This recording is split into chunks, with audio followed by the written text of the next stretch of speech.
So over the last couple of weeks, we've been talking quite a lot about how different types of traits are inherited. And in this video, we're going to continue thinking about that topic, but we're going to expand our thinking even further beyond what we've examined so far. So we're going to be talking about the idea of genes interacting with each other. And I've got a pretty busy slide here for this first slide of this video. This is an example of something that's called a genome-wide association study. These are often abbreviated as GWAS. And this is a recent study looking at interactions among genes across a cell's entire genome. And obviously this is pretty busy, and it looks quite a lot like a network analysis that we actually looked at earlier this semester. And because it is similar to that in that it's a study of how gene expressions clustered for different genes. And we don't really need to know too much about the details of this other than just to note that there can be interactions across genes. So far for exploring types of inheritance, we've looked at traits that are inherited in a dominant recessive fashion, sex-linked traits, codominance, incomplete dominance, even more than that. And here's a map of different human hereditary diseases as they appear on different chromosomes. What else can happen for inheritance? Well, what I want to think about now is a distinction between monogenic traits and polygenic traits. So most of what we've looked at so far are examples of monogenic traits. And so these are traits that are determined by a single gene locus, a single gene location, just one gene on a chromosome. So for those traits, for humans, an individual can carry at most just two different alleles, one allele on each member of a pair of homologous chromosomes. In contrast to that are polygenic traits. So these traits are determined by multiple gene loci.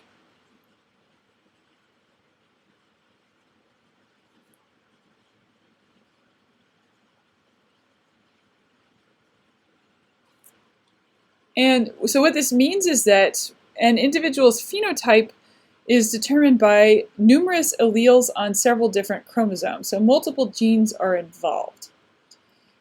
And if you start to think about it, if we think about the traits that organisms possess, many traits, if not the majority of traits, don't actually fall into distinct categories such as the categories that Mendel explored.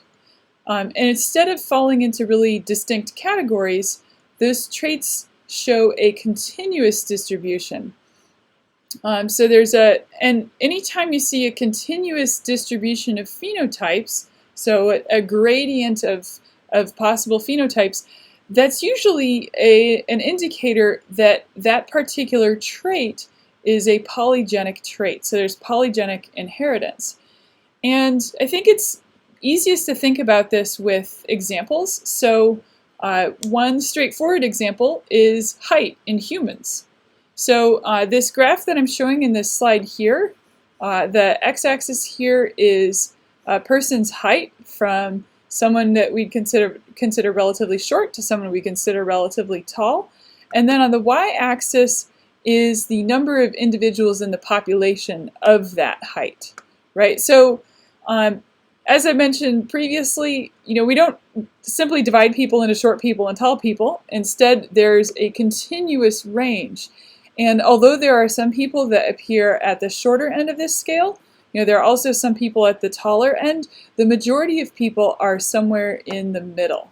So there is a connection between how tall you are and how tall your parents were, but you're not necessarily going to be the exact same height as one parent or the other. and you might not even your height might not even be that closely related to the height of your parents. But again, so that's a polygenic trait. And that's actually an example of a polygenic trait where the different genes are additive. Right? So you might have a whole bunch of alleles and kind of add up the effects of all of those alleles, and then those collectively determine how tall you are. But that's not the only way that genes interact with each other. So here's another way that genes interact with each other. It's called epistasis.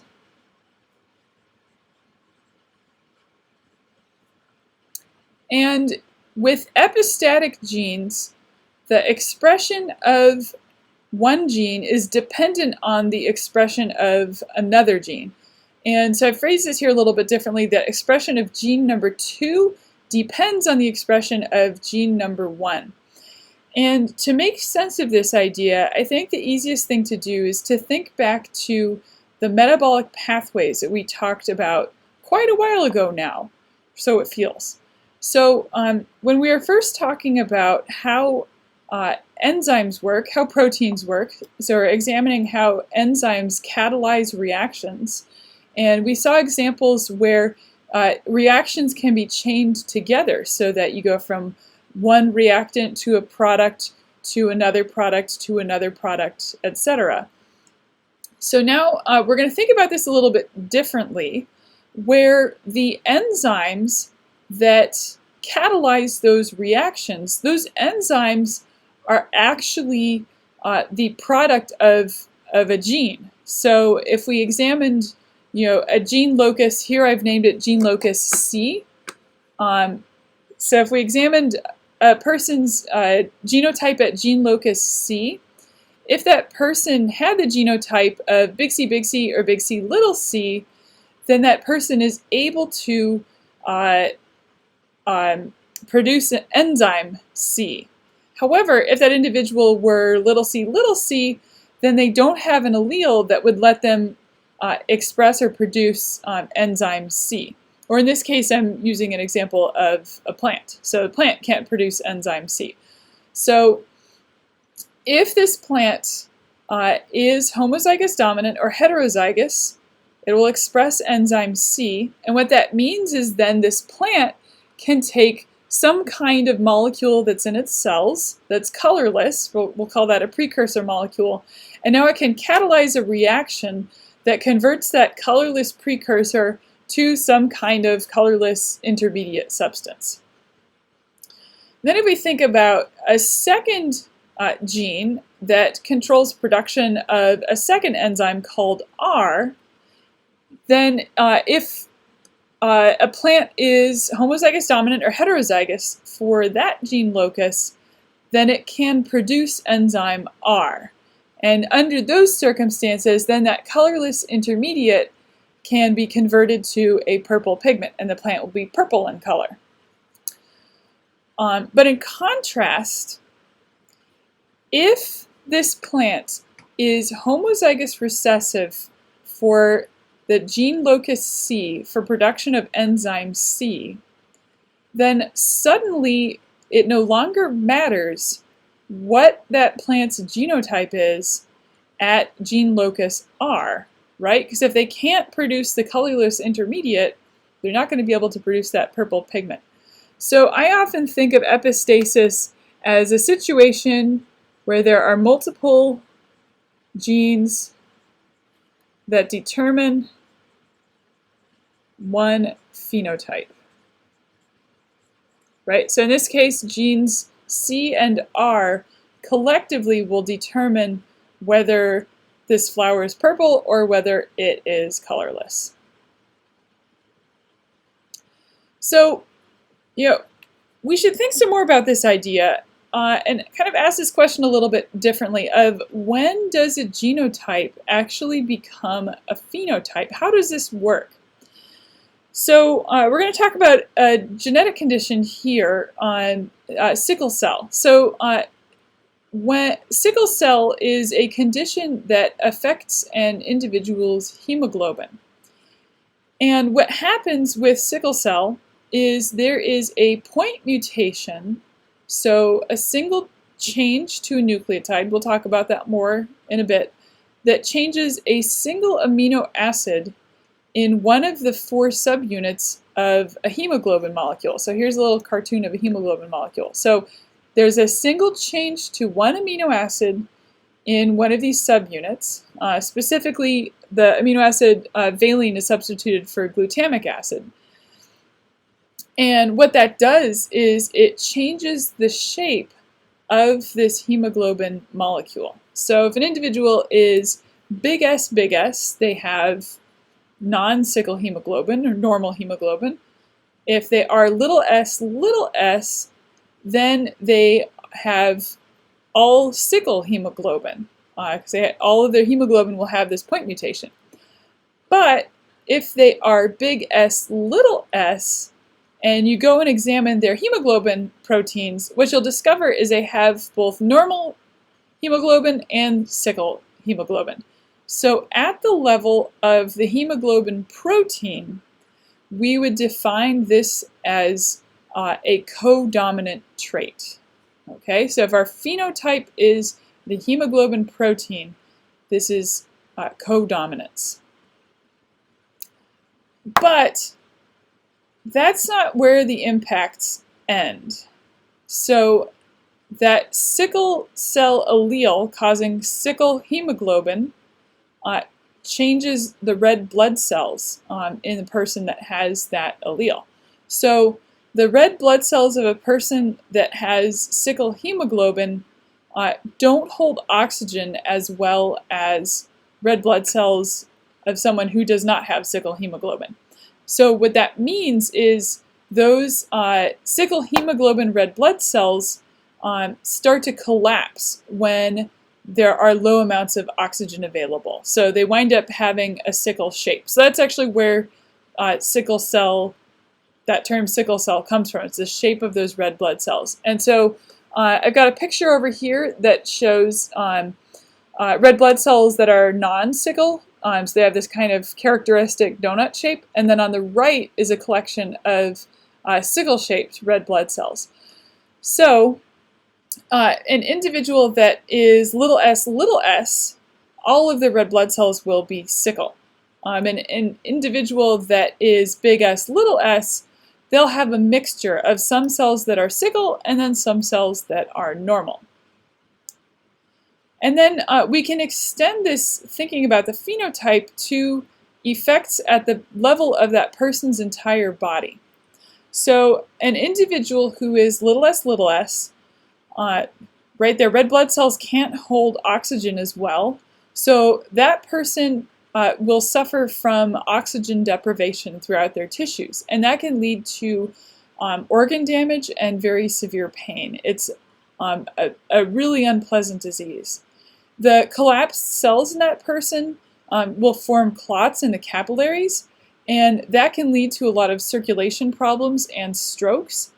So collectively, a trait such as sickle cell, a gene such as sickle cell impacts multiple traits in an individual. And that type of case is called pleiotropy.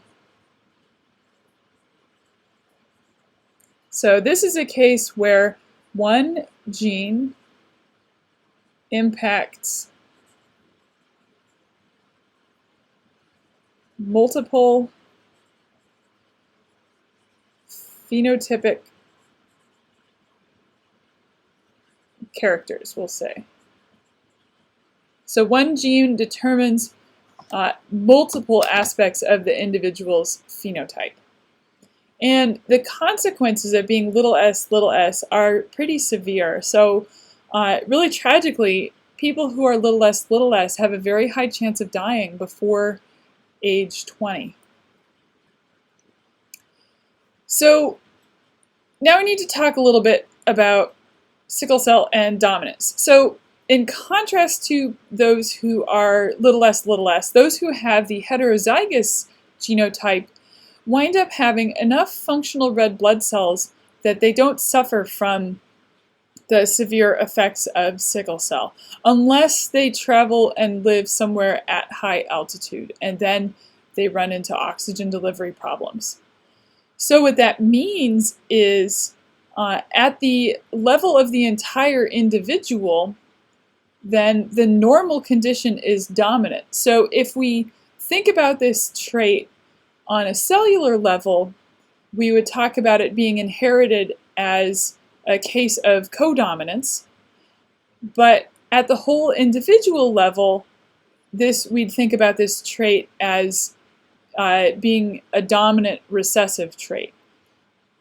And so that's the case, at least in the United States.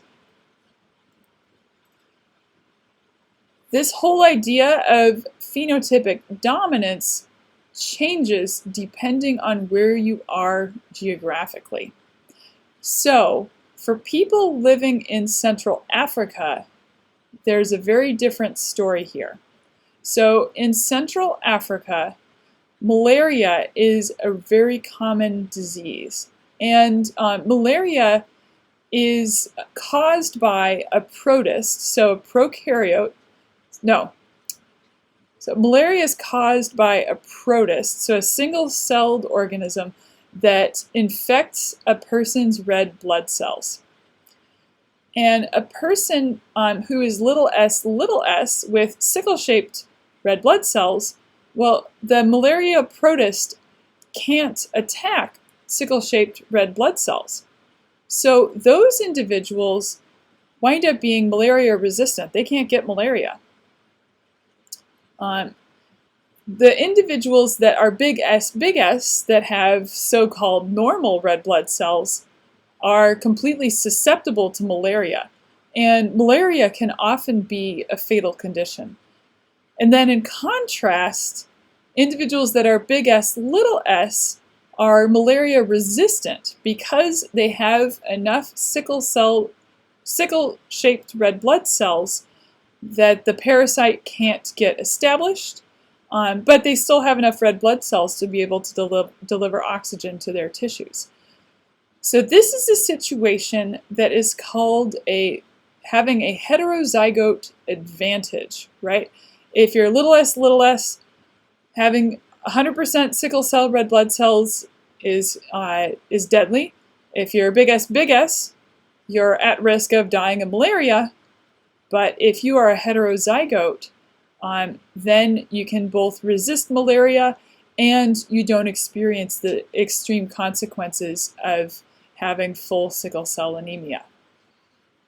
And so when we think about this gene in Central Africa, instead of thinking about this as a simple dominant recessive situation, this is actually closer to incomplete dominance at the whole body level, right? So the intermediate phenotype is distinct from either of the homozygous phenotypes. So in general, this is going to give you a lot to think about when it comes to thinking about how traits get inherited. And if we think all the way back to Mendel's original experiments working with pea plants, it's actually kind of amazing that he made the discoveries that he did, because actually the majority of traits fall into these more complex categories of inheritance. And in the real world, it becomes very difficult in a lot of cases to even say something clear about whether something is dominant, codominant, incomplete, etc. And a lot of that also gets down to the environment where that organism or where those people are found.